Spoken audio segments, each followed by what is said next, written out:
재정적 원천부터 싹 다 알고 있어요. 그 다음에 그 지도자, 대통령들의 그 영도력, 지도력, 이런 걸 해부학적으로 분석해가지고 거기에 맞는 대남 전략과 책략과 전술을 만들어 놓습니다. 그런 의미에서 저는 우리 대한민국의 역대 쉽게 말하면 통치자들, 지도자들에 대해서 잘 압니다. 그런 속에서 제가 이제 대한민국의 그런 걸 잘하는 저로서 대한민국으로 제가 망명했어요. 그래서 망명해가지고 이제 볼 때 특히 문재인 정부가 들어섰을 때 저는 대단히 불안했죠. 북한에 대해서 너무 잘 아니까.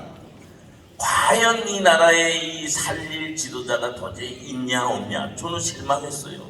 없다고요. 진짜 없다고요. 응? 그런데 제가 정광훈 목사님을 이제 유튜브로 보게 됐어요. 그래서 제가 정광훈 목사님에 대해서 제 나름대로 앞에서 말한 것처럼 저희 위치에서 살아온 그 인생력을 총동원해가지고 목사님에 대해서 제 나름대로 분석하고 들여다보고 그렇게 했지요. 근데 제가 가슴에 와 닿는 거는 어제도 말했지만 저분이다.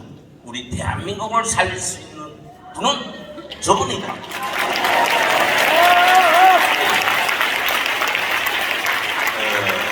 그런 확신을 갖게 됐어요. 그런 확신을 갖게 됐어요. 그는 왜 그러면 그런 확신을 갖게 됐는가 하는 거는 너무 그 깊이가 깊고 또 다양성도 크기 때문에 이 자리에서는 다 말씀 못 드리고, 그렇게 제 머리에서는 오직 우리 정광훈 목사님만이 우리 대한민국을 살릴 수 있다는 확고한 신념에 기초한 선택을 했습니다. 그래가지고 이제 어제 말한 것처럼 이제 그 일본에서 유튜브보다 사실 전화도 한번 해봤어요. 사랑교회가. 그러니까 이제 목소리 두드니까 좀 이상한 목소리니까 그것도 제가 전화를 안 하고 우리 처한테 전화하라 이랬어요. 그래서 하니까 그게 잘 통하지 않더라고요. 차단져요. 아마 우리 목사님 신변을 위해서 그런 것 같습니다. 그렇게 해가지고 이제 접촉을 못했고요. 그 다음에 이제 20년도 대한민국을 와서 내가 일본에서 이제 있었던 일입니다. 거기서 전화를 했는데. 그래서 대한민국으로 와가지고 그때부터 이제 목사님이 집회하시는 곳을 매번 거의 따라다니다시피 이제 참가했어요. 근데 맹목적 의식으로서 노름살이로 참가한 게 아니라 대회 참가한 분들이 열이, 사고력, 외침소리, 거기 앞에서 연설하시는 우리 목사님, 기상, 지략, 하여튼 다 계속 이제 저 앉아서 제 나름대로 계속 관찰했습니다. 그래서 시간이 갈수록 우리 목사님한테 매혹되는 거예요. 어떤 매혹? 저분만이 우리 대한민국을 살리고 수십 년간 통일이 못되어 이 역사적 사명을 수행할 수 있는 분이다 하는 걸 제가 확신했습니다.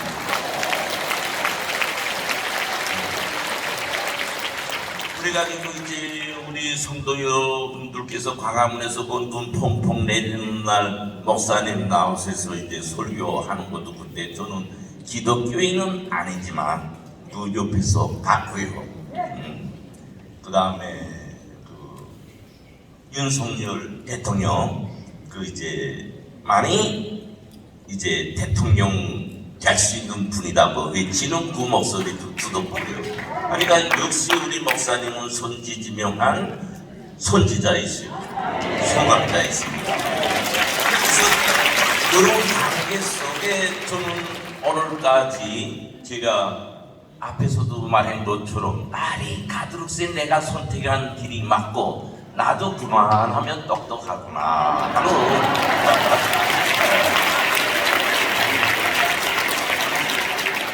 자부심을 갖고 힘든 줄 모르고 이제 가고 있습니다. 그래서 아시는 것처럼 저도요, 생명을 가진 인간으로서 내 생명, 신변에 대해서 항상 걱정합니다. 그러나 제가 느끼는 것은 뭐냐, 이제 신념에 찬, 위협에 찬 확고한 선택과 신념을 가지면요, 목숨 두렵지 않더라고요. 목숨 두렵지 않습니다. 근데 어떤 분들은 저보고요, 원래 내가 이제 목사님하고 이제 가깝게 점점 가니까 뭐 내가 한두 번 말한 적 있어요. 이런 연단에서 너 돈 보고서는 가지, 출연료 많이 주지, 뭐 그런 말 하는 사람도 많고요. 그 다음에 저 구구분자기 때문에 거기에 발길에 놨다간 앞으로 당신이 정계에 진출하거나 발전에 지장이 된다, 가지 말라, 이렇게 서히 사랑적 건의를 해주는 분들도 많았습니다. 근데 저는 그걸 다 물리쳤어요.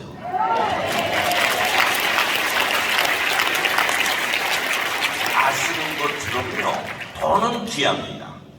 돈은 귀합니다. 그러나 그 돈은요, 하나밖에 없는 자기 생명보단 귀하지 않아요. 그렇기 때문에 돈을 위해서 그 누구와 같이 목숨을 내놓고 걸어갈 사람은 여기 대중에도 한 명도 없을 겁니다.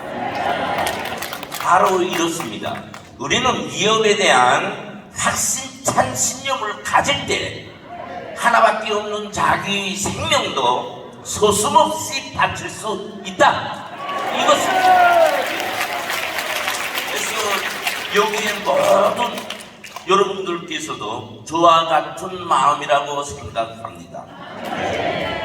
그래서 제가 우리 또 여러 번 말하지만 제가 생각하건대는 우리 대한민국의 정치 풍토에는 뭐 위대한 지도자, 뭐 이름만 할 수가 없어요. 자유민주주의 사회이기 때문에. 그래서 그런 말을 하면요, 저 사람 혼나가고 정신 잘못됐다는 사람이라고 욕먹을 수 있습니다. 그러나 저는 앞에서 말씀드린 것처럼 제가 판단, 선택이 너무 옳다고 생각하기 때문에 우리 정광훈 목사님을 사실 대한민국 역사에서 있어보지 못한 그런 발언을 했어요. 우리 정광훈 목사님은 위대한 지도자다. 제가 그 말을 처음으로 했다고 저는 생각합니다. 아마 맞을 겁니다. 그래서 제가 그 말을 할 때는 정광훈 목사님께 무슨 아첨하고 돈 좀 달라고 하고 그래서 한 말이 절대 아니에요. 잘 인식해야 돼요. 왜냐면 우리가 한 번 더 되짚읍시다. 혁명이라고 할 때는 좋은 혁명이 있고 나쁜 혁명이 있잖아요.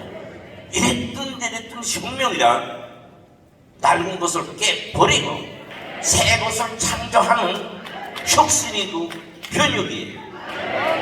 그런데 지금 우리가 하는 혁명은 어떤 혁명이냐? 우리 대한민국을 지키고 인간의 근본 가치인 자유의 가치를 핵심으로 한 우리의 삶을 최고로 발扬시키기 위한 혁명입니다. 그렇다면 지금 우리 대한민국의 현 정세, 정치 정세가 어떻게 되겠습니까? 앞에서 말한 것처럼 북한에 의해서 군 80년간을 적화화돼 있어요. 적화화돼 있다고. 내가 이제 후반부로 가면서 거기에 대해서 좀 상세하게 말씀을 올리겠습니다. 지금 제가 말씀 올리려는 것은 이제와 같이 적화화돼 있어요. 이것을 뒤엎고 우리 대한민국의 정체성을 가진, 더 나가서 간단하게 말하면 북한의 김정은과 싸워서 이기려면 이제 제가 말한 것처럼 선명한 지도자가 있어야 됩니다. 예. 그렇다는 의미에서 우리는 확실성 있게 이전날에 우리 대한민국에 뭐 위대한 지도자 이름 말이 없었다고 그런 말 하면 안 된다. 이런 낡은 생각에서 해방돼야 됩니다. 오늘날에 바로 우리는 위대한 지도자라는 이런 정치적 색채를 띤 구호를 높이 들려야 돼요. 그래야지만 이 엄혹한 정세에서 우리 대한민국이 승리자로 될 수 있습니다. 그래서 저는 정만훈 목사님을 위대한 지도자라고 제가 여러 번 지금 말하고 있는 것입니다. 그러면 지도자의 위치가 혁명에서 어떤 지휘와 역할을 차지한다 그거예요. 다 아시는 것처럼 우리가 모래알처럼 헤쳐져 가지고 싸워서는 승리 못합니다. 지도자란 한마디로 뭐냐? 혁명 승리를 위한 단결의 중심이고 승리의 중심이고 리더입니다.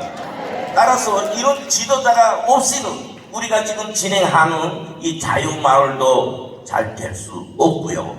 김정은과 싸워서도 이길 수 없어요.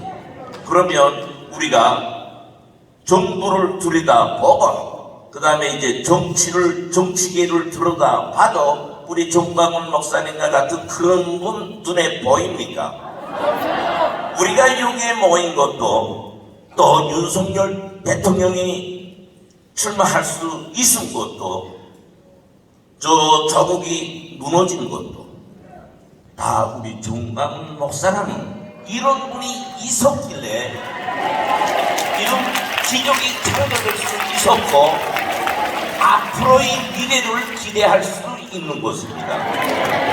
따라서 우리가 자유를 외치지만 자유는 내 마음대로 하는 자유로 생각하지 말고 우리 혁명을 위해서는 우리 스스로가 정광훈 목사님을 지도자로 깍듯이 모시고 그를 중심으로 단결해서 투쟁해야 됩니다. 그럴 때 비로소 우리 대한민국은 올바른 궤도를 타고 질풍같이 내달릴 수 있어요. 그래서 제가 사실은 제가 우리 대한민국을 위해서 크게 한 일도 없고 했다면은 저는 나쁜 짓만 한 사람이에요. 그래서 저는 여러 번 이제 우리 국민 여러분께 사죄도 계속 올리고 있고 지금도 매일 속죄하고 있습니다. 그 속죄는 방에서 마음으로 속죄하는 게 속죄가 아닙니다. 지금처럼 제가 여러분들 앞에 나와서 깨우쳐주고 같이 싸우는 것이 속죄하는 것입니다.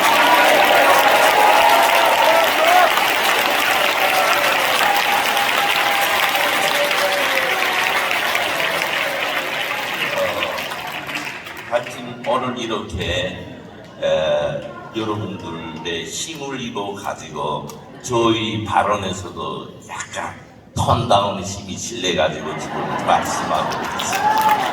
감사합니다.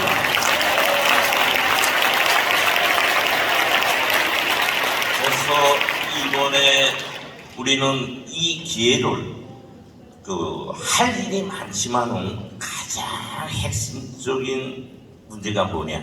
제가 말한 것처럼 정광훈 목사님을 심령으로부터 우러러 나오는 마음에서 지도자로 확고히 모시고 따라갔다는 게 자기의 가슴 가장 깊은 곳에 자리 잡게 하는 것이 오늘 이 장소에서 개개인이 가져야 할 가장 깊은 마음이라고 저는 생각합니다.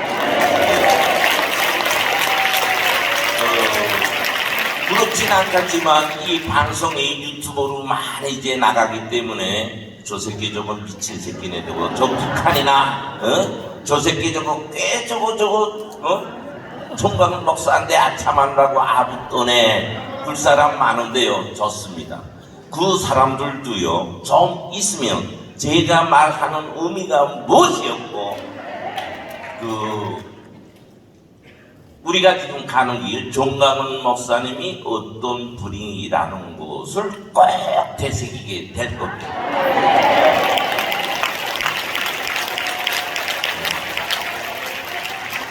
정말 감사하고요. 저도 그래서 이제 목사님께서 어느 때 저보고 제가 이제 하나님께서 자유통일을 위하라고 우리 대한민국에 보내주었고 정광훈 목사님께 부태주었다고 이런 말씀을 하셔서 그것도 토크 과정에 이거 무슨 말인가 하고 저도 이해 못했어요.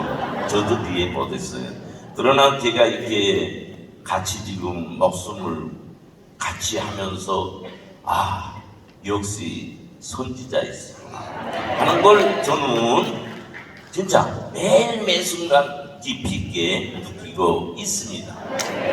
앞으로도 그 믿음에 저는 보답합니다.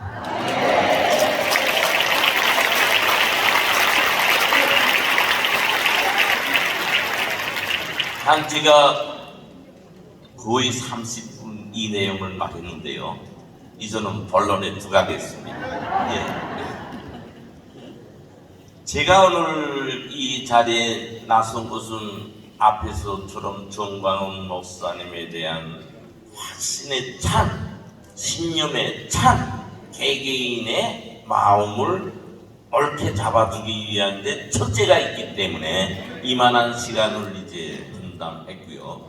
약 이제 1시간 동안은 제가 오늘 여러분들 앞에 말하려고 했던 그런 말들을 이제 이어가겠습니다. 우선 제가 북한에서 왔으니까요.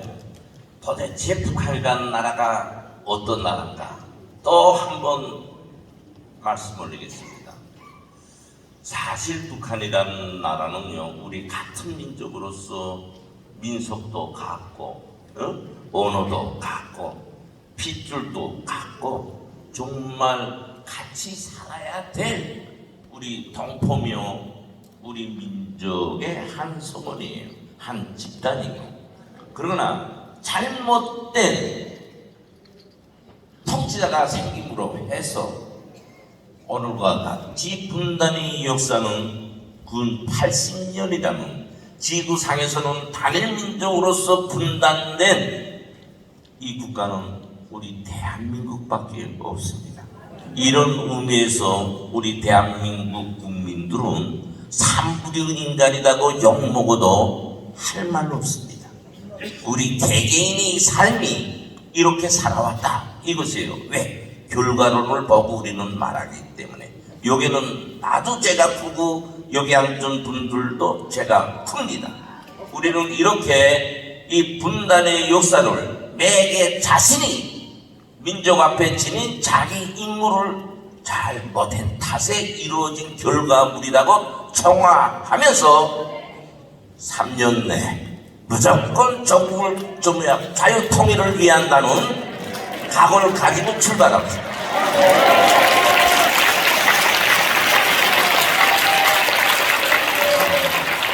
그러면 이제처럼 북한이라는 나라는 어떤 나라인가? 어떤 통치자가 들어와가지고 북한을 저렇게 암흑의 생지역으로 만들어 놓고 사람들이 비참한 인생의 종말을 갖도록 하고 있는가 하는 것을 말씀을 드리겠습니다. 오늘 북한에서는요, 다 아시는 것처럼 수령 중심이 일심단결이라고 세계 그 어느 나라에도 이런 국가는 없다고 목소리 높여서 자랑하고 있어요. 그러면 이 수령 중심의 일심단결이란 말과 같이 그런가 안 그런가 하는 거예요. 북한은요, 출생해서부터 늙고 죽을 때까지 지기고하를 불문하고 당에서 주는 것을 먹고 입고 쓰고 살면서 수령에 세뇌되는 과정을 거쳐가지고 수령께 충실하는 인생으로 끝나야 합니다. 따라서 북한의 모든 사람들은 우리가 어제도 좀 말했지만 자유에 관한 가치는 전혀 없습니다. 그러면 북한의 정치적 본질은 뭐냐? 이것은 김일성이가 한 말을 듣으면 눈 감고 북한의 정치의 목적이 뭐로구나 하는 걸 우리가 알 수 있어요. 제가 한마디 하죠. 김일성은 김정은이를 후계자로 내세우면서 어떻게 말했는가? 호랑이도 배가 부르면 먹잇감이 옆에 있어도 먹지 않는 것처럼 국민도 배가 부르면 통치자의 말을 듣지 않는다. 그러니 항상 국민들을 배걸게 정치하라. 여기에 정자입니다. 북하고 우리 내부만 편안하면 외부의 적은 전혀 무섭지 않다. 이걸 알고 앞으로 정치를 해라. 이렇게 말했어. 여기서 우리가 보고 있는 것처럼 북한의 정치 목적은 본질에 있어서 사람들을 자주성을 가진 인간으로서 더 잘 먹고 더 잘 입고 더 잘 살게 하는 데 목적이 있는 것이 아니다. 지금처럼 세습 체제의 계속 완성을 위하는데 그 본질적 목적을 두고 정치하고 있습니다. 그래서 지금도 저렇게 못 먹고 못 사는 집단이지만 어떤 거가 핵심적 거로 되어 있는가 하면요, 백두에서 개척된 주체의 혁명 위협을 대를 이어 계속 완성하자. 이것이 오늘날 북한 집권당인 노동당의 구호입니다. 이 구호에 발맞춰서 저 2,500만 동포들을 무참하게 내몰고 있어요. 하면 이제 그 말은 뭐냐? 세습체제입니다. 김일성이가 개척한 혁명 위협이다 했죠. 그러니까 김일성이, 김정일이, 김정은이 이제 좀 더 있으면 김정은이 아들, 이렇게 주체 위협이라는 이런 말을 띄워놓고 세습체제의 기승성을 완성하고 계속시키려고 하고 있는 것이에요. 우리는 이것을 꼭 알아야 합니다.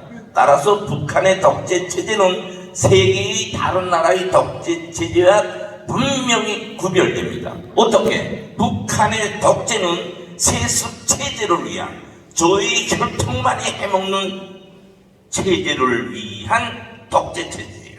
이것이 다른 나라 독재와 분명하게 차이납니다. 이 차이는 어느 정도의 차이냐? 오늘처럼 북한만이 할 수 있는 저런 독재의 체제입니다. 이렇게 분명하게 차이가 있어요. 그래서 오늘날에 북한은 이것을 위해서 어떤 정치적인 전략과 전술을 쓰냐? 절대적으로 수령, 통치자한테 복종시키는 거예요. 그래서 지금 우리가 노예하면 그 귀에 잘 안 들어올 겁니다. 이제 노예가 없어진 지가 이제 수백 년 남아되니까. 한데 북한은요, 수령에게 절대적 복종을 강요하기 때문에 현대판 수령 노예들이, 예? 이게 무슨 말인가 하면요, 북한에는요 헌법도 갖고 사법, 안전, 경찰, 군 할 것 없이 다 수령을 위해 복무합니다. 수령을 위해서. 그러니까 우리 경찰청이다 하면 이 경찰청의 사명은 뭐냐? 수령을 위해서 복무해야 돼요. 즉 수령이 하라는 대로 안 하는 사람은 경찰은 다 잡아서 감옥에 보내는 거죠. 거의 자기 사명의 제1사명입니다. 이렇게 헌법도 뭐냐? 헌법도 헌법 해석을 어떻게 하는가 하면요, 헌법에 기초한 게 아니라 저 통치자의 말에 기초해서 헌법 풀이를 합니다.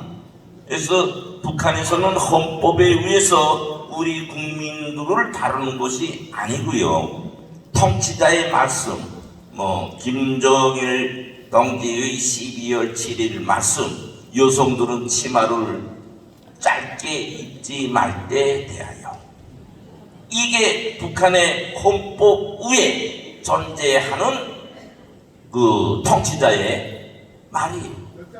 그러니까 사람을 잡아갈 때도 헌법에 의해서 잡아가지 않고 김정일이 이제처럼 12월 7일 말씀에 너 치마 짧게 입지 말라고 이랬는데 너 왜 짧게 입었어? 이렇게 해서 잡아가거나 조직에서 비판을 하거나 이렇게 해요. 그러니까 이렇게 북한에서는 수령 절대주의 국가로서 2,500만 모든 국민이 수령께 복종하면서 살아야 됩니다. 그렇게 해서 일생이 끝나요. 이렇게 하려니까 뭘 해야 되겠습니까? 북한에서는 교육부터 다 말살시키는 거예요. 그래서 지금 현재 북한에서는 역사 교육, 민족 교육, 무슨 사회 교육 없습니다. 없습니다. 뭘만 전제하냐? 수령의 혁명 역사만이 전제예요. 그래서 유천 때부터 이제 타가서는 아니고요. 유천 때부터 이제 교육을 주기 시작합니다. 그래서 대학을 전과정, 그 다음에는 그것이 사회 전반 모든 기관 기업소 땅, 정 할 것 없이 그것이 다 지배됩니다.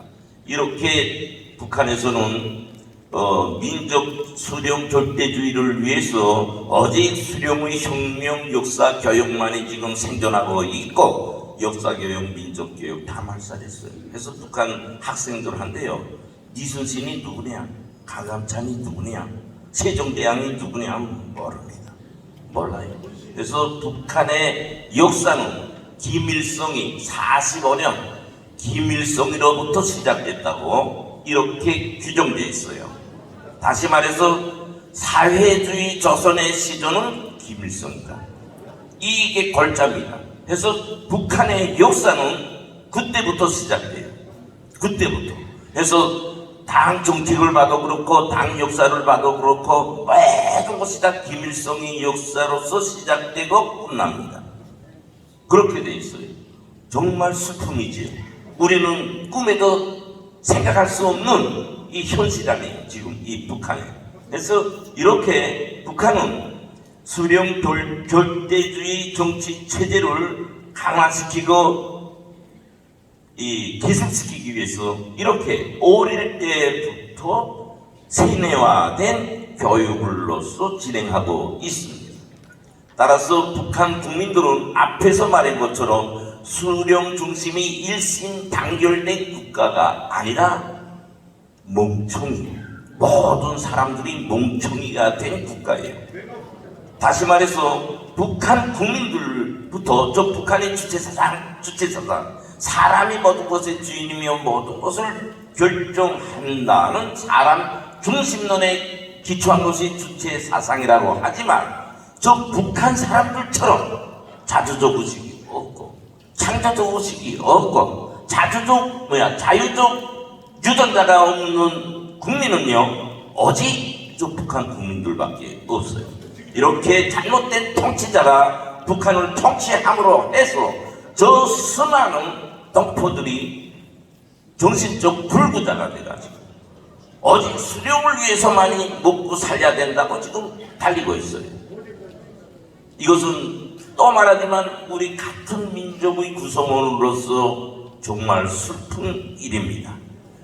그래서 이 문제를 해결하기 위해서 우리가 우리 국가를 지키는 것도 있지만 저런 동포들을 민족으로서 구원하기 위해서도 우리 여기에 모인 여러분들의 사명의 어깨에 놓인 임무는 무겁습니다. 그러면 제가 이제 북한의 신뢰를 들어서 앞에서 이제 요약해 준 그 말의 신뢰를 들어서 한두 가지 말씀 올리겠습니다. 우선 이 세뇌 교육과 관련해서 말씀 올리겠습니다. 이제 앞에서 말했지만 북한에서는 유천에서부터 이제 식사할 때부터 첫 이제 선생님이 무슨 말로부터 시작하는가 하면 밥그릇 앞에 놓고 아버지 맨 처음에는 김일성 원수님 고맙습니다. 이렇게 시작된 것이 이제처럼 대를 이어서 김정일 때는 아버지 김일성 원수님 고맙습니다.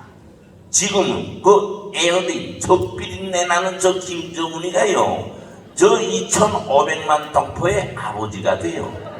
그래서 이제 그 조그만 아이들도 아버지 김정은 원수님 고맙습니다. 이하고 첫 숟가락을 이제 뜨죠. 이렇게 그 어린애한테 그렇게 교육을 해요. 그래서 이제 집에 와서도 어머니 아버지 김정은 원수님께서 우리들을 사랑하신대 이렇게 입에서 스스럼 없이 나온다고요. 그죠? 애 어린아이들 입에서 그렇게 교육을 준다. 그 다음에 이제 중등교육에서는 중등교육생 나이에 맞는, 세계관에 맞는 또 김정은 아버지 원수님에 대한 교육을 또 합니다. 이렇게 해서 중등교육, 고등교육까지 철두철미하게 저 통치자에 대한 교육을 강화시키죠. 그래서 아는 것처럼 뭐 3살 날 때 김정은 원수님께서는 숭룡차를 몰았다. 5살 때 권총으로 뭐 백발백중했다. 17살 때는 뭐 단독으로 비행기를 몰고 저 하늘로 올라갔다. 트럼프도 김정은이 만나서 간판을 굳이없이 했다. 이렇게 그 수령 우상화에 대한 교육으로 세뇌화 시킵니다. 우리는 지금 이제 그 말하면 그 말 두들 사람 단 한 명도 없잖아요. 이제처럼 웃음이 막 나올 정도다. 그런데요, 그렇지 않아요. 그렇지 않아요.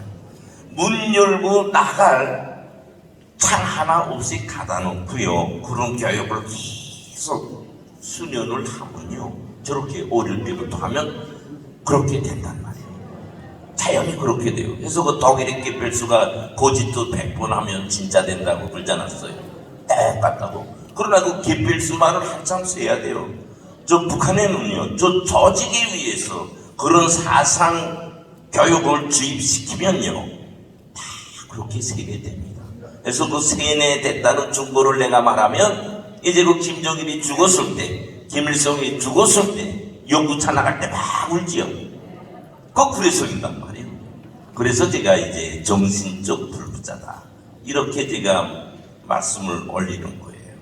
그렇게 북한의 통치자들은 저 많은 사람들을 먹을 거 주지 않고 입을 거 주지 않고 사탕 하나를 줘도요, 김정은 원수님께서 주는 선물 이카도 준다는데, 유치원 어린이들 학생들한테 이제 사탕 봉지 주면서도 그렇게 교육합니다. 그러니까 북한에서 먹고 입고 쓰고 사는 것은 노의 노력에 의한 게 아니고 수령에 의해서 수령이 주는 것으로 너희가 먹고 사기 때문에 너희가 사는 것은 수령의 배려로 너희가 먹고 입고 쓰고 산다. 이렇게 되어 있어요.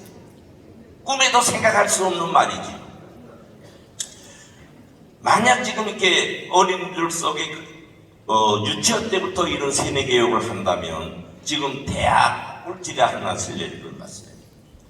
북한이 대학을 어떤 그 군사적 병력으로 만들어 놓고 지금 하고 저 학생들을 사상 중심적 통제를 하고 있는지, 한마디로 어떻게 돼 있는가 하면 한 개 대학은요, 군대로 말할 때 연대입니다.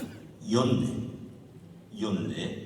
그러니까 연대장 하면 우리 지금 대한민국에서는 서울대 뭐 학생총회장 그런 명칭과 같습니다. 그러니까 연대장 하면 학생들의 전 대장이에요. 하면 연대로 돼 있고요. 학부 있을 거 아니에요. 뭐 전자공학부, 광업공학부, 경영학부 이런 학부들은 대대로 돼 있습니다. 그 다음에 학부 안에는 뭐 전자관과 반도체과 뭐 무선과 별과들 있죠. 그거는 서대입니다. 그래서 연대장, 대대장, 서대장 이렇게 이제 그 학생 그 조직 행정 체계가 되어 있어요.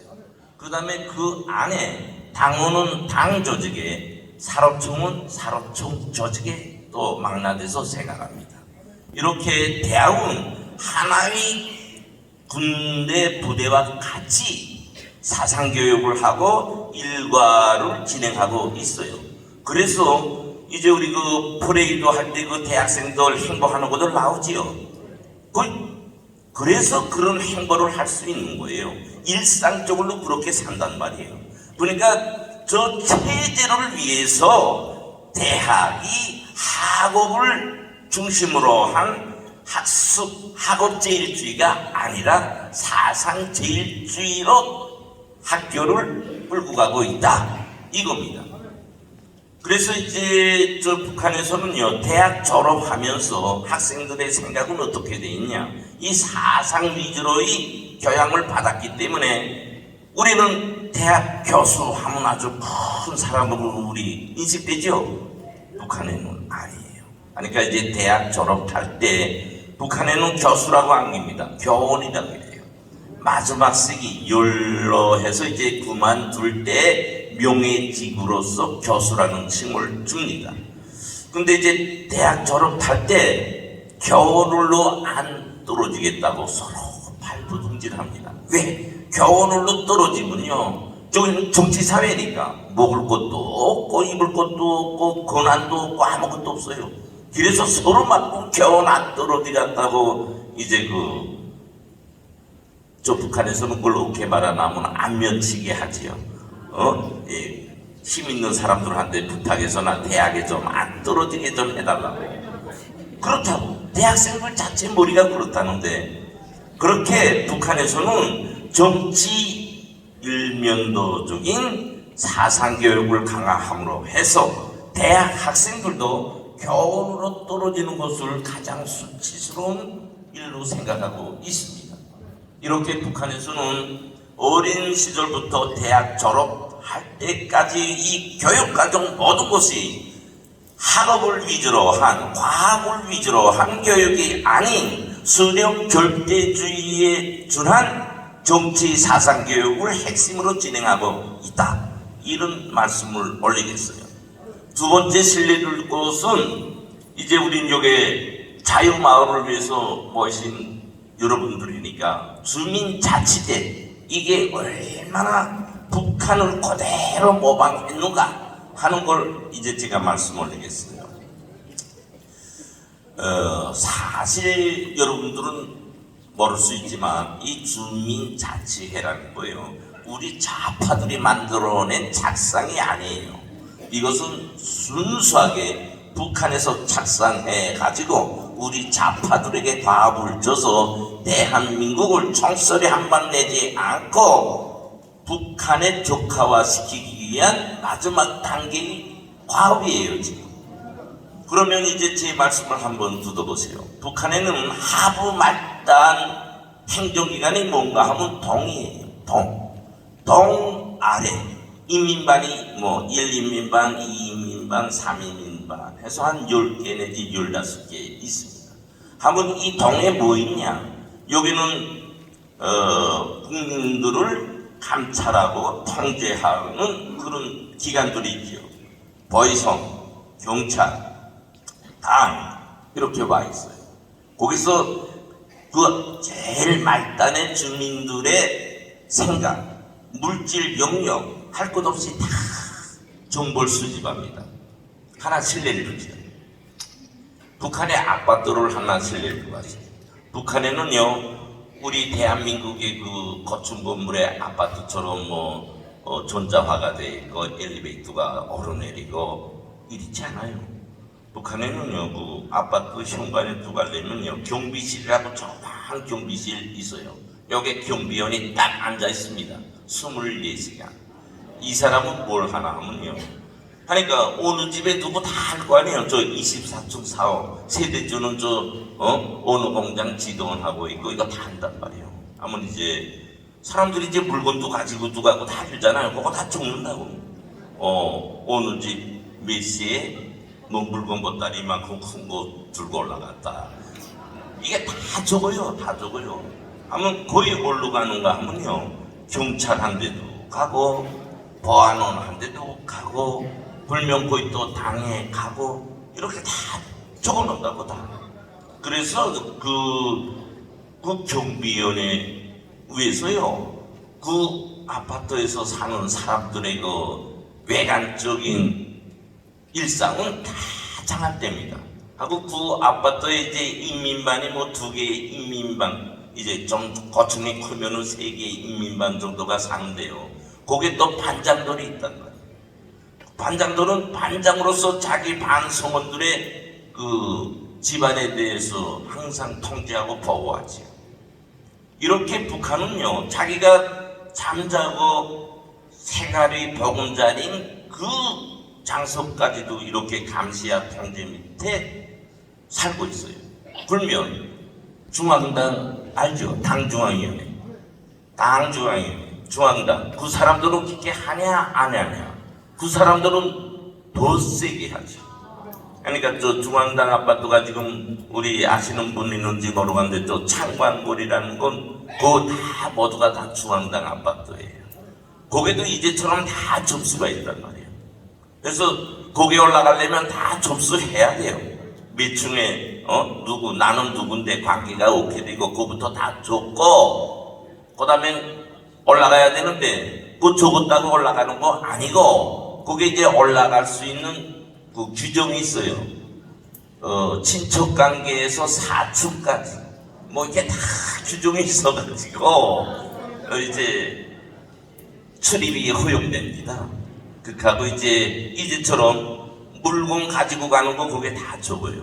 하고 중앙당 일꾼들은 균율이 북한에서는 가장 강한데요.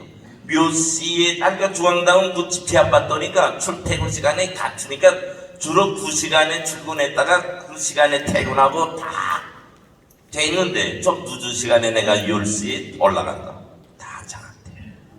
그래서 그 다음 날로 저 중앙당 조직 지도부라는데 이제 본부당이 있는데 그걸로 다 보고 되지.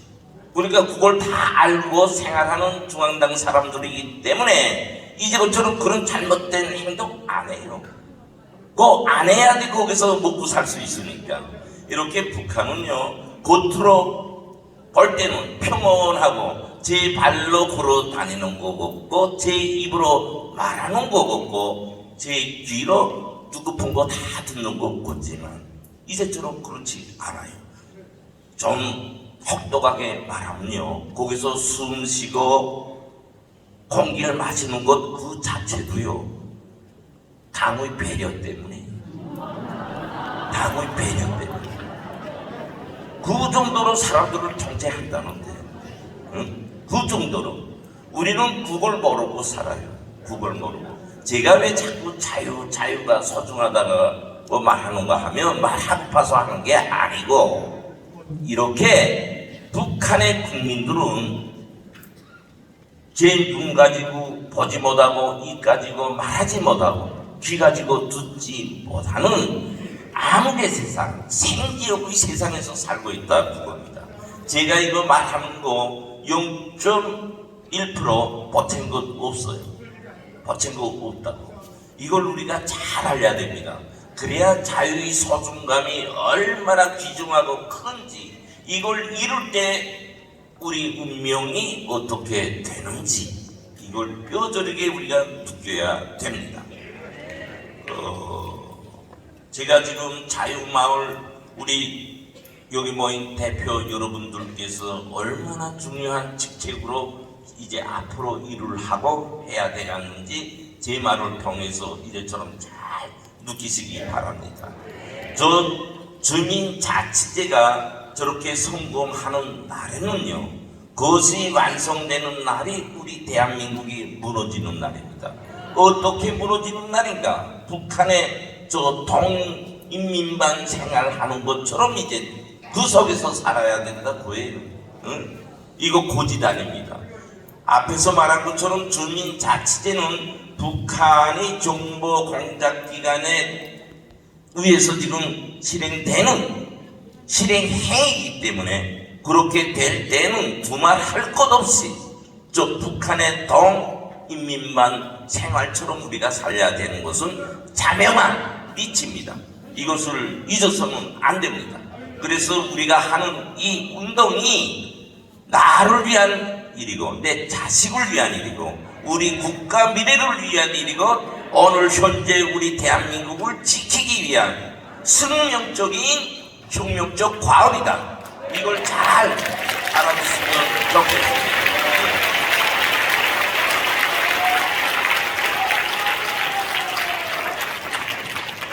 다음은 우리 대한민국이 어느 정도 족화되었는데 여기에 대해서 제가 말씀을 드리겠습니다. 제가 이 대한민국 족화에 대한 말을 수차에 많이 했습니다. 수차에 많이 했어요. 근데 한결같이 지금 우리 보수 성향의 사람들 속에는 목마른 기다림이 있어요. 실례를 들어서 목사 간첩 많다. 이러면 어느 목사 간첩이냐? 아, 그걸 좀 탓해주면 썩시해 나간대. 정치 속에 누가 간첩이냐?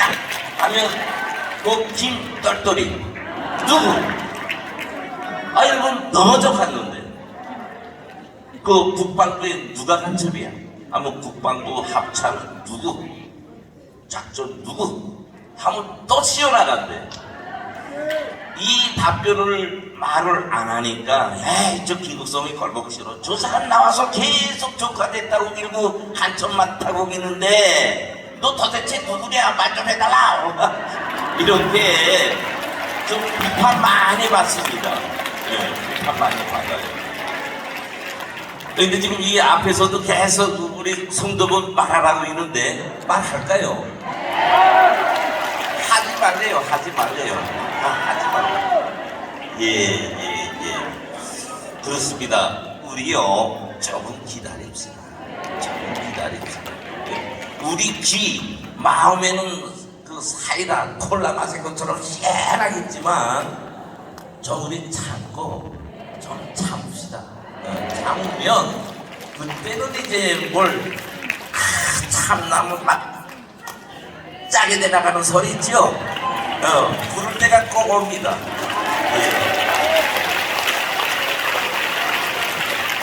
제가 우리 종광훈 목사님과 함께 구의를 꼭 합니다. 꼭 하니까 좀 참고 좀 기다려 주세요. 단지 우리가 잊지 말아야 될 것은 우리 대한민국이 적화가 돼서도 심히 깊이 폭넓게 광폭적으로 되어 있다고 해요. 그래서 뭔가 하면 제가 말하다시피 우리 대한민국의 주요 요충 기관에 간첩이 안 들어백인 것이 없습니다. 제가 곧 확고하게 답변을 드리겠어요. 그렇습니다. 한 가지 신뢰를 들면요, 지금도요 한 주에 가장 핵심적인 정보는요 이메일로 보고돼요. 저 정찰청국에 결명권 분할로 이제 김정은이 한테 보고되지요. 그 쉬운 말로 이메일이지만 그 다 비밀화가 돼 가지고 저 북한으로 가는 거 아니에요. 미국으로도 갈 수 있고 러시아로 갈 수도 있고 그렇게 보내면요 즉시 절로 올라갑니다.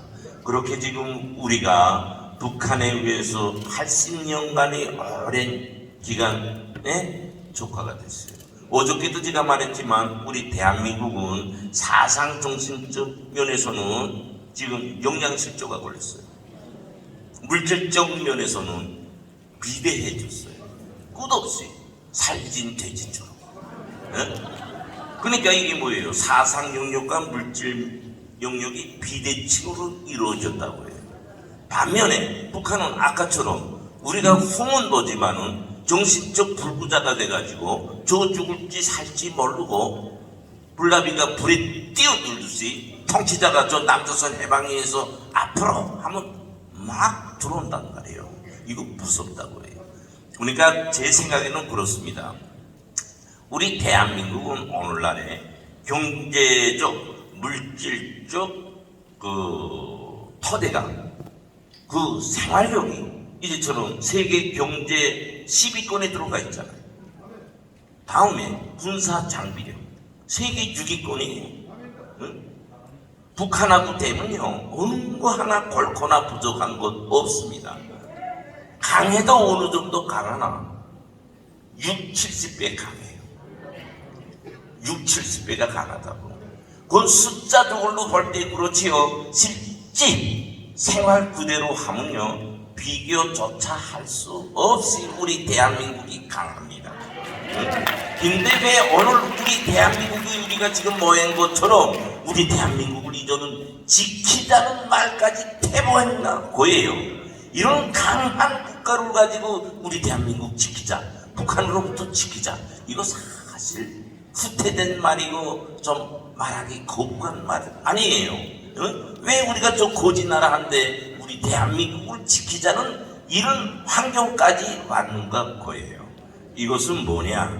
우리 국민들이 저 북한을 잊고 적화화된 것을 잊고 나니 우리 대한민국에는 북한의 간첩들이 수없이 들어왔고 그들에 의해서 포섭된 간첩이 기하급수적으로 늘었고 거기에 동조된 국민들이 이제는 이재명이 찍은 1614만이라는 무시할 수 없는 이런 비례를 철회했습니다.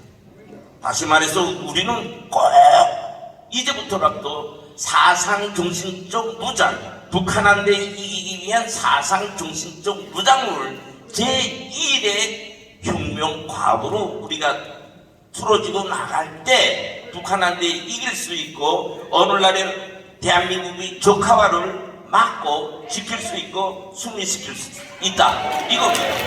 예. 이렇게 오늘날의 대한민국의 적화는 힘이 깊이 있게 되어 있어요. 우리는 이런 형태적인 데서 제가 말 못하는 그 정자를 알고 집에 가서 자식들을 한대 친척들을 한대 잘 교양사업해서 각성하면요 그 간첩들이 여 손바닥에 다 보인다고 다 올라오게 돼 있다. 그렇게 우리 각성합시다. 그래서 우리 대한민국의 적화의 현 주소는 어떻게 인식하면 되는가?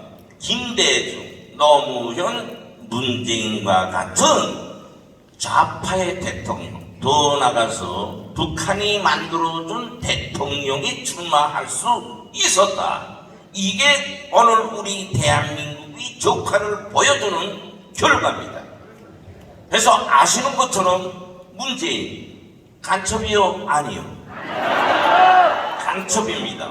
내가 그래서 우리 목사님께서 간첩을 규정했을 때, 야, 어쩌면 우리 목사님은 북한의 정보기관의 총치가 된 것 같아요.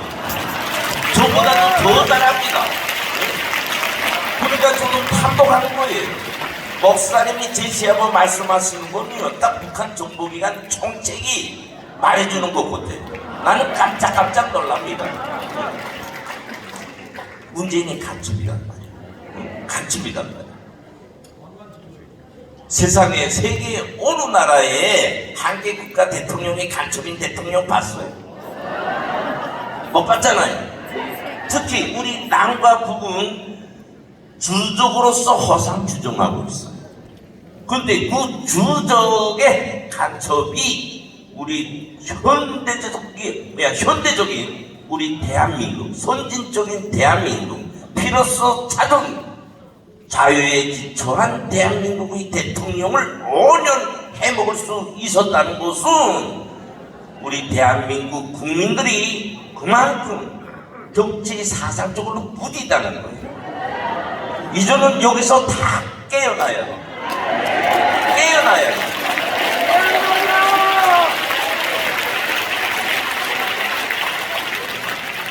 이제부터 우리는 국회의원 한 명을 선거하고 대통령을 한 명 선거하는 데서 우리 대한민국의 색채, 색깔을 핵심으로 놓고 냉철하게 투표하고 내세워야 됩니다. 시장에 돌아가면서 선거 때 오목 먹이고 대선 때 오목 먹이고 손잡아주고 이런 유혹에 빠지지 말자요. 우리 대한민국 정치가 이렇게 낙후합니다. 세계 어느 나라에 지금 장마당 돌면서 오목 먹이면서 머리 꾸덕꾸덕꾸덕 돌아가면 두 손 잡고 고맙습니다 하고 표 찍어주는 그런 선진적 나라가 어디 있습니까? 우리는 과거의 정치 역사에서 우리는 해방돼야 됩니다. 거기서 해방되기 위해서는 우리 개개자 자신이 그런 영역의 사고를 깨버려야 돼요. 철저하게 우리는 정광훈 목사님을 지도자로 모시고 정광훈 목사님의 교양을 받고 정 목사님이 가리키는 길을 따라서 가면서 이제와 같은 낡고 무능하고 뒤떨어진 정치 문화를 싹 파산시키고 씻어버려야 합니다. 예. 그렇게 해 주셔가지고 우리 여기에 계신 분들이 불꽃이 되고 횃불이 돼서 우리 대한민국이 새 역사를 창조하는 데서 주인이 되고 창조자가 됩시다.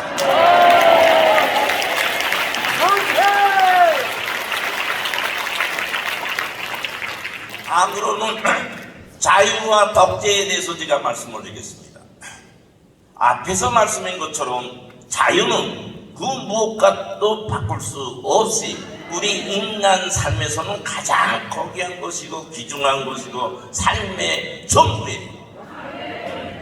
우리는 자유 속에서 살아왔기 때문에 그 자유의 고마움, 소중함을 잘 모르고 삽니다. 더 높은 것으로 오늘 10,000원 벌었으면 내일은 20,000원 벌야지. 오늘 12평짜리 집에서 살았으니까 다음에는 20평짜리 집을 얻어야지.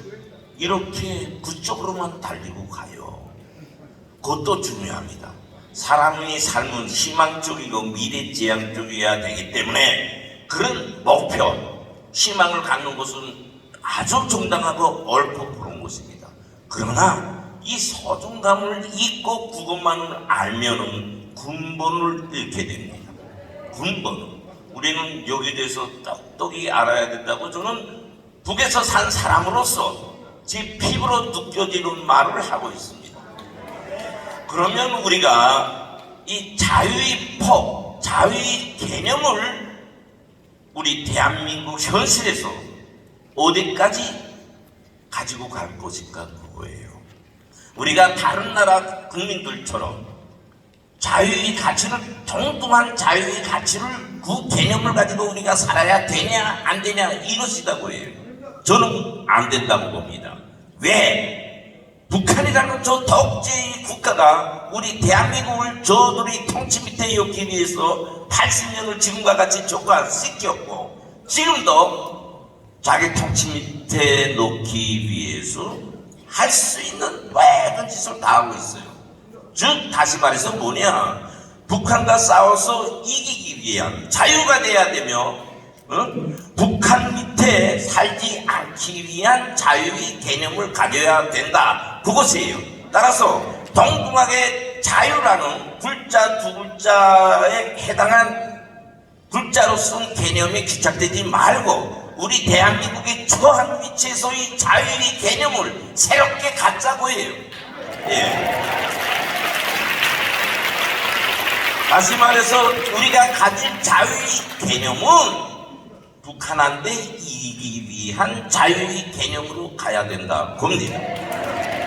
왜 내가 이 말을 하는가 하면요, 우리 대한민국 헌법에 자유의 가치를 가지고 어떻게 규정하고 있습니까? 우리 국민들의 자유를 사상의 자유, 표현의 자유, 집회의 자유, 결사의 자유,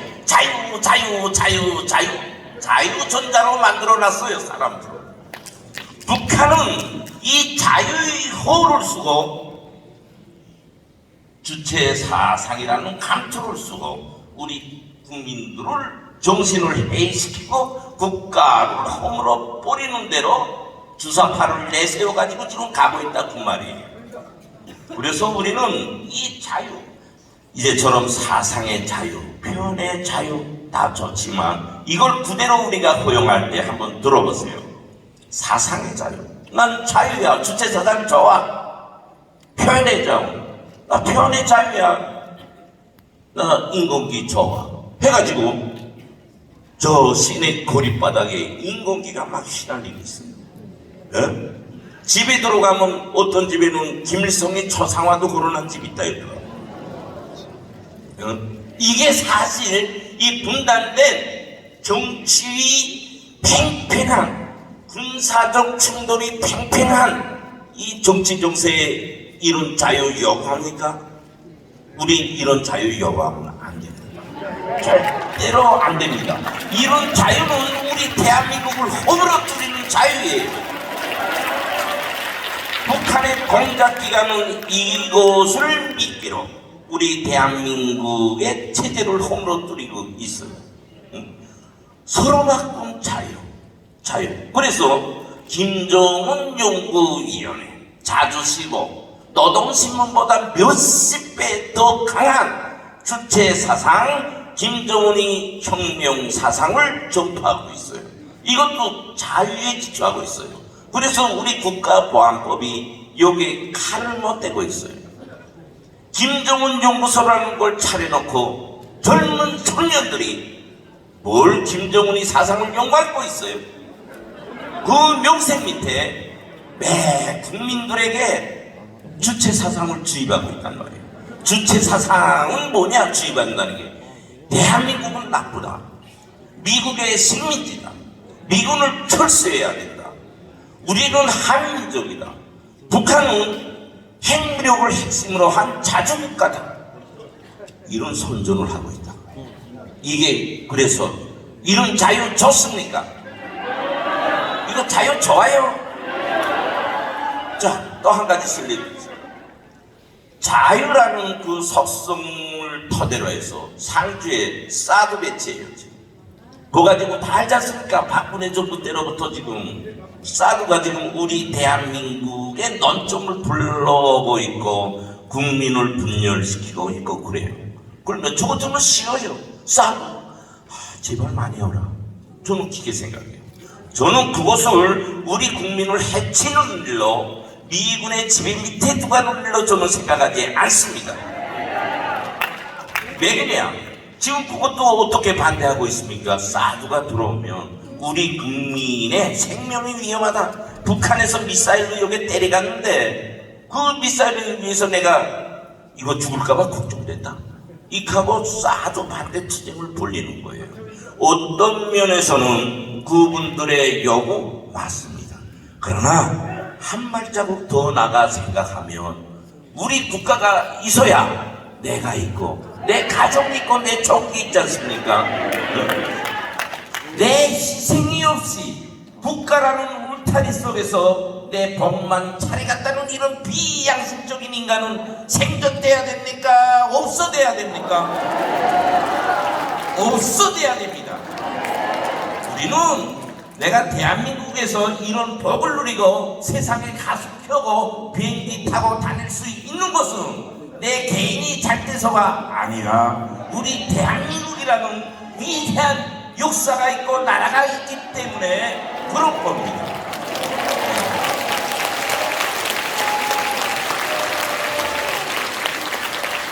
그래서 저는 북한에서 왔지만 제가 피부로 느낀 말을, 이게 뭐 말 잘하는지 못하는지 난 대한민국 국민들보다 말할 줄 모르는데 지금 이렇게 그저 말하고 있어요. 그래서 저희 생각으로서는 그런 가치관을 가지면, 그런 국가관을 가지면 우리는 저 사드 배치하는 데서도 거부 반응이 없을 거고, 그럴 거 아니에요?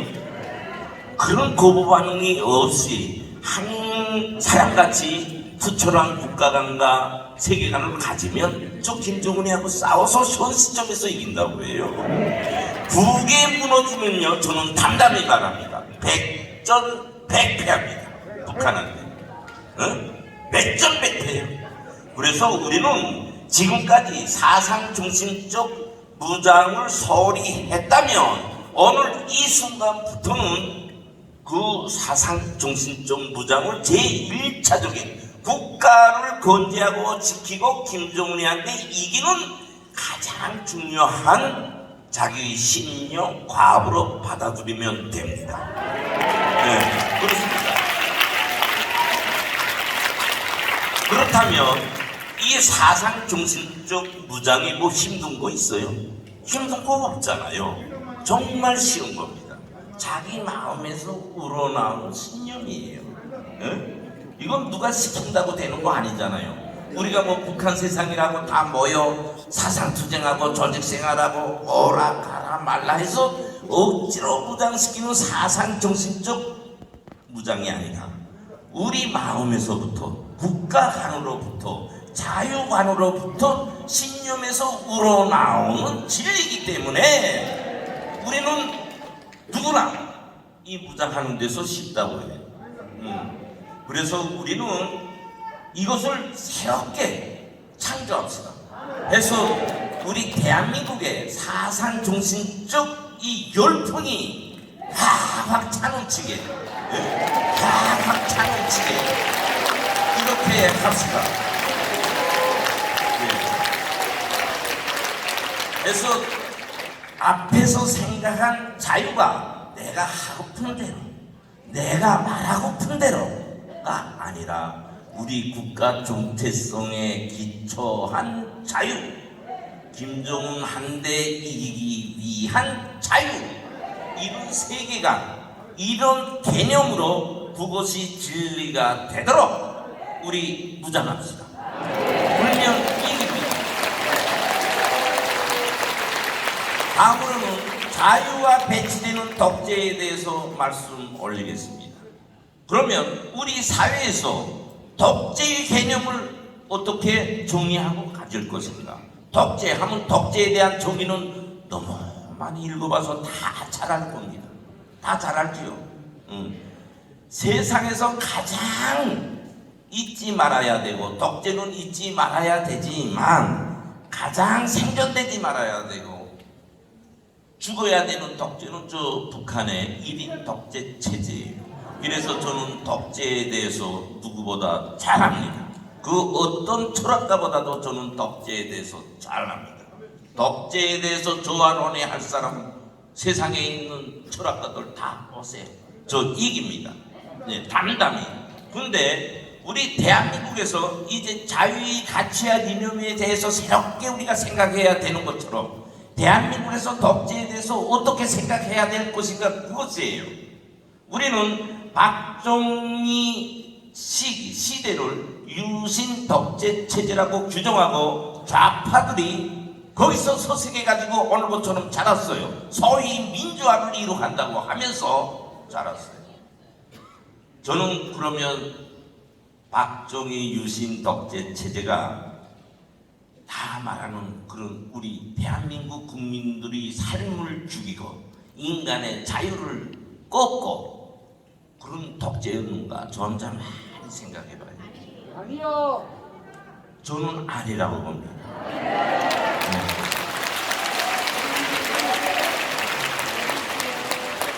우리가 덕제와 국가 질서를 구별해 볼 필요가 있습니다. 무정부 시대, 과도덕 시대, 전쟁 시대, 정치 체제는 달라지지요. 그 시대에 맞게 정치 체제는 달라집니다. 우리가 더 강력한 국가를 세우고 저 북한한테 이기기 위해서는 저는요 엄연히 우리 국민들이 한 마음이 된 마음의 균을, 중앙 집권적 균을, 1인 균을이 있어야 된다고 봐요. 응? 어떤 데 기초에서 자유에 기초한 데 준해서 그런 조직 균을이 꼭 있어야 된다고 저는 보는 사람이에요. 응? 저 나쁘다고 패기 들고 나가고 저 나쁘다고 멍둥이 치고 아니다고죠. 집단을 위한 생각이 있어야 된다고 해요. 그러면 현 시기 우리 대한민국에서 이 덕제에 대해서 어떻게 생각해야 되냐? 저 좌파 보세요. 우리 대한민국 땅이지만 좌파는요 엄연한 조직균을이 생겨납니다. 그건 우리가 북한에 있을 때 그렇게 교육을 했어요. 그래서 좌파들은요 저희가 잘 안 싸맞잖아요. 중앙 지시에 무조건 복종하는 원칙으로서 서식하면서 이렇게 우리 대한민국을 적화화 만들었다고 해요. 그러면 우리가 북한에 이기고 이 좌파와 이기기 위해서는 우리는 어떻게 해야 되냐? 우리는 정말 순수한 자유 가치관에 기초한 우리 국가의 정체성에 기초한 이것을 지키기 위한 조직 균열이 또한 생겨야 된다고 해요. 국가의 질서가 생겨야 된다, 그것이에요. 왜 우리는 보수 정부나 보수 국민들 속에서는 자유 하면서 무너지고 있고 저 좌파는 자유 하면서 북한의 주체 사상이 더 머리 들고 올라오게 허락해 줍니까? 이런 조직체하고 우리가 이기려면은요, 우리 보수 국민들도 보수 정부도 튼튼한 조직균율에 기초한 집단주의에 기초한 기구체계가 있어야 되고 그런 질서가 있어야 되고 그런 조직이 생겨야 됩니다. 저는 그래서 우리 목사님께서 하시는 천만 조직 운동 이와 같은 철저한 조직체가 있어야 우리 대한민국이 새롭게 바로잡아질 수 있다고 생각하는 사람이에요. 사실 우리 보수 정부에서 또는 보수 정치계에서 그 질서를 말하면 여기가 북한이냐, 여기가 북한이냐, 얘가 김정은이냐 하고 이제 공격해요. 그러나 우리는 이제것처럼 이 좋은 우리 대한민국을 지키기 위해서 현 정치 상황에서는 꼭 조직력이 살아야 이길 수 있어요. 표면적인 독재의 고상에 준한 사고가 아니라 이길 수 있는 독재를 생각해 보면은요, 우리 국민에게는 아주 좋은 독재입니다. 독재도 우리가 나쁘게 독재다고 생각해서 늘때 우리 국민을 위한 질서, 우리 국민의 삶을 더 빛내기 위한 질서를 우리 독재로 표현하면 안 되지 않습니까? 그래서 저 이름 석자도 없고 보잘것없는 사람인데 제가 좀 이렇게 예민한 말을 힘들게 지금 하고 있어요. 해서 좀 속 터지게 말하면 욕먹을 생각하고 우리 깨질 생각으로 하면 우리 대한민국도 이제 새롭게 북한한테 이길 수 있는 대한민국식 정치 체제를 만들자고 해요. 만듭시다. 절대로 그런 체제는 우리 국민들이 자유를 엇박하거나 속박하거나 이렇게 하지 않는 질서 아닙니까? 그래서 저는 정강훈 목사님께서 설교하는 그 말씀 한마디 한마디를 뼈저리게 제가 느낍니다. 응? 정말 목사님께서는 하나님의 영을 그대로 받아가지고 우리한테 지금 영양소를 부어주고 있습니다.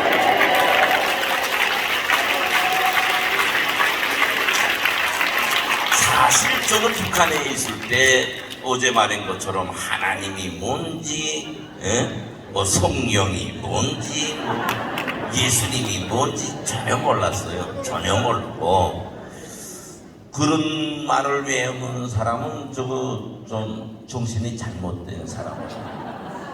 이 세상에 무슨 하나님이 있다고 뭘 계속 하고, 북한에서는 주체 사상의 가장 적이 원수가 기독교 정신 하나님이에요.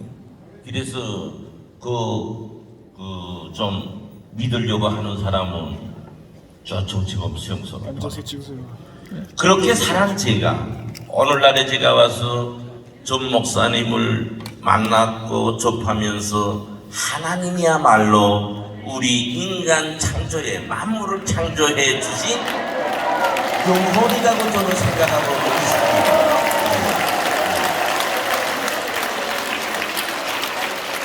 그 영혼을 가장 가깝게 전달해 주고 계시는 분이 정강훈 목사님입니다. 그래서 저는 정말 한없이 고맙고 새 세상에 다시 태어난 그런 맛을 느끼고 살고 있습니다. 제가 사실 정강훈 목사님 사랑교회 가기 전에 김장한 목사라든가 저 용남교회 여러 대형 교회들에 초청해서 많이 가서 이제 만나도 보고 그랬어요. 근데 앉아서 찍어주세요. 저는 우리 앉아서 사교회가 더 좋았어요.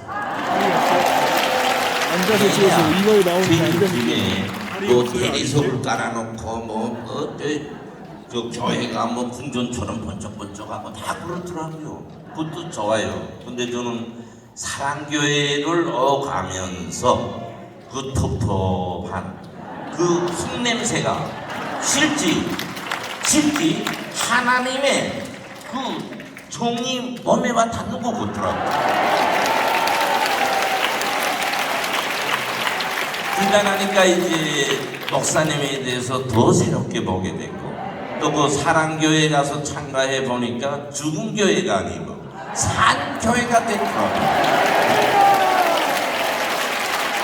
목사님과 스스로 없이 성도분들하고 교환하고 대화를 교환하고, 여기서 새로운 것이 만들어지고, 여기서 하나님한테 더 빨리 갈 수 있고, 이런 것이 저 기독교에 대해서 모르는 저지만 저라는 머리를 달고 제 머리로서 보니까 그것이 보이는 거예요. 그래서 저는 하나님을 믿어도 이런 목사님 밑에서 이런 교회 밑에서 믿는 것이 정말로 사람다운 참 삶이구나, 이런 걸 저는 느꼈습니다. 그래서 저는 이전에 이제 저 서유럽을 비롯해서 많은 나라들 다녔는데, 거기 가면 이제 성당들이 멋있어요. 진짜 뭐 관광할 정도로서 이렇게 눈부신 그런 성당들도 많이 봤어요. 제가 지금 생각해 볼 때 아마 지구상에 우리 사랑교회처럼 저런 교회 없단 말이에요. 그러나 그 교회에서는요, 지구의 샘이 콱콱콱콱 펼쳐나오고 있어요. 지구의 샘이 막 펼쳐나오고 있다.